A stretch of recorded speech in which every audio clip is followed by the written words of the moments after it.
Το e-Folio είναι ένα ευρωπαϊκό έργο το οποίο χρηματοδοτείται από την Ευρωπαϊκή Επιτροπή κάτω από το πρόγραμμα διαβίου μάθησης και στο οποίο συμμετέχουν 14 ομάδες από 7 ευρωπαϊκές χώρες. Μέσα από το έργο αυτό προσδοκούμε στο να εφαρμόσουμε καινοτόμες προσεγγίσεις μάθησης για την εκπαίδευση και κατάρτιση 2020. Ένα από τα θέματα που επιδιώκουμε είναι η ανάπτυξη βασικών και κομβικών δεξιοτήτων παράλληλα με των βασικών κορμών γνώσεων που θέλουμε οι μαθητές μας να έχουν κατακτήσει.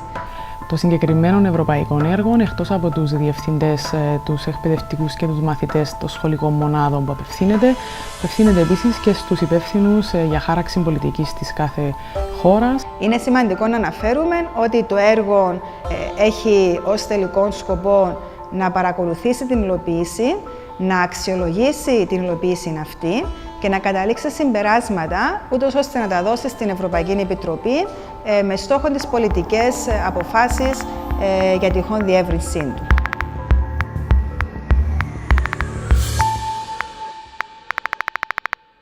Το e-Portfolio είναι μια διαδικασία όπου ο μαθητής μπορεί να αποθηκεύσει τις εργασίες και άλλο υλικό που έχει δημιουργήσει, να το επεξεργαστεί και χρησιμοποιώντας μια πλατφόρμα να το διαμοιραστεί με άλλους και να πάρει ανατροφοδότηση, με απότερο σκοπό να επιδείξει αυτά που έχει κάνει. Το e-Portfolio μου το δημιούργησα στο μάθημα της χημίας και των αρχαίων. Των αρχαίων που το χρησιμοποιήσα για το Socratic και για τις νεφών. Στο μάθημα των Αγγλικών και της πληροφορικής. Στο μάθημα των ηλεκτρονικών υπολογιστών αλλά και στα νέα ελληνικά. Στο μάθημα της πληροφορικής με βάση τα δεδομένα που πήρα από το μάθημα της φυσικής. Στο μάθημα των νέων ελληνικών, στην ενότητα ερευνητική εργασία. Η διαδικασία που ακολουθούν οι μαθητές μας για να αναπτύξουν το e-Portfolio είναι η εξής. Καταρχάς ορίσαμε το θέμα, έγινε μια συζήτηση στην τάξη, έγινε εισαγωγή στα χαρακτηριστικά του εργαλείου Μαχάρα. Το e-Portfolio, ηλεκτρονικός φάκελος επιτευγμάτων, αποτελείται από το αποθετήριο, το χώρο εργασίας και την προθήκη επιτευγμάτων και συμπληρώνεται από την ενότητα «Η μάθηση μου».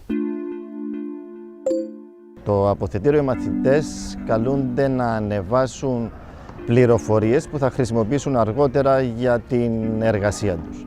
Πληροφορίες μπορεί να περιλαμβάνουν αρχεία, μπορεί να περιλαμβάνουν συνδέσμους σε ιστοσελίδες ή ό,τι άλλο χρήσιμο θεωρούν για την εργασία τους. Ψάχναμε πληροφορίες μέσα από το διαδίκτυο και τις αποθηκεύαμε στο Μαχάρα. Βρήκα βίντεο, έφτιαξα μια σελίδα με το όνομα του θέματος και ανάρτησα αυτές τις πληροφορίες στη σελίδα αυτή. Το e-Portfolio μου το ξεκίνησα βρίσκοντας πληροφορίες, βίντεο και φωτογραφίες στο ίντερνετ ή βγάζοντας φωτογραφίες από πειράματα τα οποία είχαμε κάνει.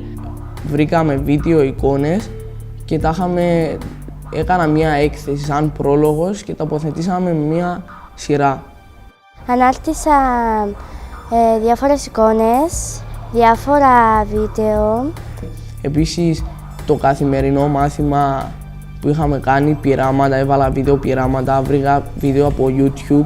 Επίδραση οξέων σε ανθρακικά άλατα. Στο πείραμα αυτό θα δούμε πολλές εικόνες, διάφορες πληροφορίες που είχαμε βρει από το ίντερνετ. Επίσης, πήγα σε ιστοσελίδες των φίλων μου στο Μαχάρα, συμμαθητών, βρήκα ιδέες, βρήκαν και εκείνοι ιδέες από μένα, εμπνεύστηκα. Ο χώρος εργασίας, όπως εφαρμοστήκε στο e-Portfolio, είναι εκείνος ο χώρος όπου οι μαθητές μπορούσαν να συνεργαστούν μεταξύ τους, να αλληλεπιδράσουν, να ανταλλάξουν απόψεις, να δώσουν ανατροφοδότηση ο ένας στον άλλον, να κάνουν την αυτοαξιολόγηση τους. Οι μαθητές μπορούσαν να συζητήσουν μεταξύ τους. Ο καθένας μπορούσε να εκφράσει τις απόψεις του, να διαφωνήσει, να συζητήσει και τελικά να συμφωνήσουν στην πορεία που θα ακολουθήσουν. Στο χώρο αυτόν οι μαθητές κατέγραφαν τις υποθέσεις, τις παρατηρήσεις, τα συμπεράσματα των δραστηριοτήτων τους. Χρησιμοποίησαν το φόρουμ για να ανταλλάξουν απόψεις, επιχειρηματολογούσαν, συνεργάζονταν. Και με αυτόν τον τρόπο μπορούσαμε να βελτιώσουμε τις εργασίες μας. Στο επίπεδο προθήκη επιτευγμάτων, οι μαθητές είχαν την ευκαιρία να ανεβάσουν το τελικό τους προϊόν, όπου είχα την ευκαιρία εγώ ως εκπαιδευτικός να το αξιολογήσω. Υπομορφή σελίδας, η οποία περιλάμβανε των τίτλων, φωτογραφίες, γραφικές παραστάσεις, πίνακες και μπορούσαν οι μαθητές άλλων ομάδων να παρατηρήσουν και να δουν τη δουλειά των υπολείπων. Να γράψουν σχόλια ο ένας για τη σελίδα του άλλου και να παρουσιάσουν τελικά το αποτέλεσμα της εργασίας τους. Αξιοποίησα το Μαχάρα για να δημιουργήσω το πόστερ μου. Επίσης, είχαμε κάνει έναν quiz. Έβαλα φωτογραφίες για το θέμα μου και ζήτησα από τους συμμαθητές μου αν μπορούν να σχολιάσουν για να τις βελτιώσω ή να τις αλλάξω. Και γενικά χρησιμοποιούσα βίντεο, χρησιμοποιούσα φωτογραφίες, κάτι το οποίο ήταν διασκεδαστικό. Οι μαθητές μέσα από το εργαλείο «Η μάθηση μου» ήταν σε θέση να θέσουν τους στόχους τους για το μάθημα πριν ξεκινήσει, να αναφέρουν τι γνώριζαν ήδη για το εν λόγω θέμα και στη συνέχεια να αναπτύξουν οι ίδιοι κάποιες στρατηγικές για το τι και πώς θα μπορούσαν να επιτεύξουν τους στόχους τους. Αυτό το πράγμα οι μαθητές δεν το έκαναν από μόνοι τους μέχρι τώρα. Συνήθως ο καθηγητής έθετε τους στόχους και οι μαθητές τους ακολουθούσαν. Τώρα κλήθηκαν οι ίδιοι να θέσουν τους στόχους. Θέτοντας τους δικούς τους στόχους, έθεσαν και κριτήρια αξιολόγησης των στόχων τους. Έτσι, στο επόμενο μάθημα, έλεγχαν τους στόχους που είχαν θέσει, μέχρι που είχαν φτάσει και αν όντως είχαν πετύχει ή όχι αυτούς τους στόχους. Αυτή η διαδικασία να θέσουν τους δικούς τους στόχους, να τους κρίνουν, να αξιολογήσουν, να τους επαναθέσουν ή τροποποιήσουν, ήταν κάτι το οποίο πρώτη φορά συναντούσαν οι μαθητές.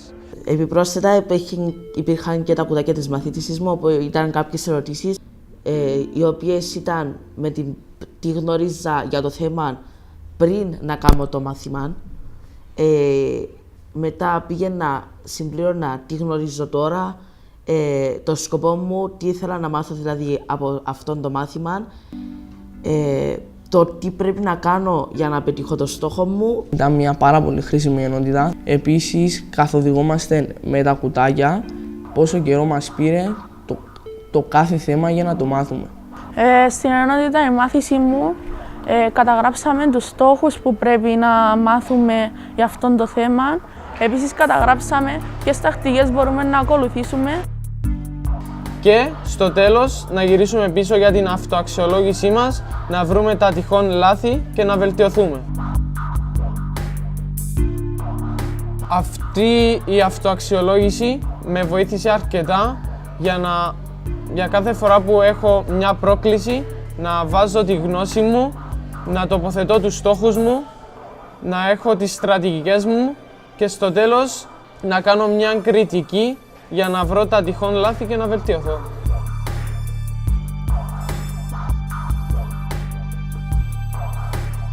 Με την ένταξη του e-portfolio στη μαθησιακή διαδικασία, οι μαθητές γίνονται πιο αυτόνομοι και ο εκπαιδευτικός μέσα από τη διαδικασία e-portfolio μπορεί να γίνει περισσότερο συντονιστής και καθοδηγητής της μάθησης.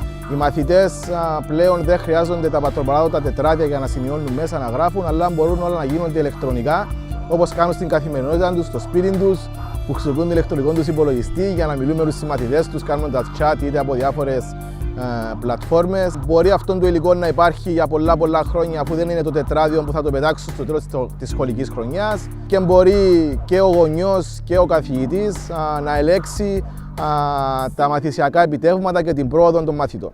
Οι γονείς θα μπορούν να έχουν πιο χειροπιαστά αποτελέσματα για την επίδοση και τη μαθησιακή διαδικασία την οποία ακολουθούν τα παιδιά τους στην τάξη. Αναπτύσσεται η επικοινωνία, μπορούν να επικοινωνούν μεταξύ τους οποιαδήποτε στιγμή. Να μοιράσω ιδέες, να δω τη δουλειά τους, να πάρω ιδέες από εκείνους, να εμπνευστώ.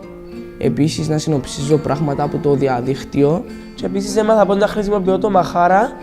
Και γενικά αυτό με βοήθησε πολύ στο να μοιράζομαι και να παίρνω. Μαθαίνει επίσης να οργανώνει τη μάθηση μόνος του. Είναι πιο κοντά σε εμάς, δηλαδή στους νέους. Οι εκπαιδευτικοί μας έχουν την ευκαιρία να έχουν στα χέρια τους συγκεκριμένα εργαλεία, συγκεκριμένες προσεγγίσεις μάθησης που τους επιτρέψουν να έχουν μια ευχάριστη μαθησιακή διαδικασία με τους μαθητές τους. είναι κάτι που χρειάζεται στα σημερινά σχολεία, γιατί τα παιδιά θέλουν να κεντρήσουμε την περιέργεια. Έτσι, όταν συνδυάστηκε η μάθηση μαζί με το ηλεκτρονικό υπολογιστή και τα βάλανε μαζί, σε κάνει να θέλεις να διαβάσεις και θέλοντας να διαβάσουμε και θέλοντας να εργαστούμε σε αυτή την πλατφόρμα, μας βοήθησε πολύ στο να κατανοήσουμε τα κεφάλαια και γενικά να διαβάσουμε περισσότερο το μάθημα αυτό. Μέσα από το e-Folio ευελπιστούμε ότι ο κάθε μαθητής θα έχει το δικό του πορτφόλιο, το οποίο θα είναι το αποτύπωμα των δεξιοτήτων και των γνώσεων των οποίων έχει αποκτήσει κατά τη διαδικασία της μάθησής του.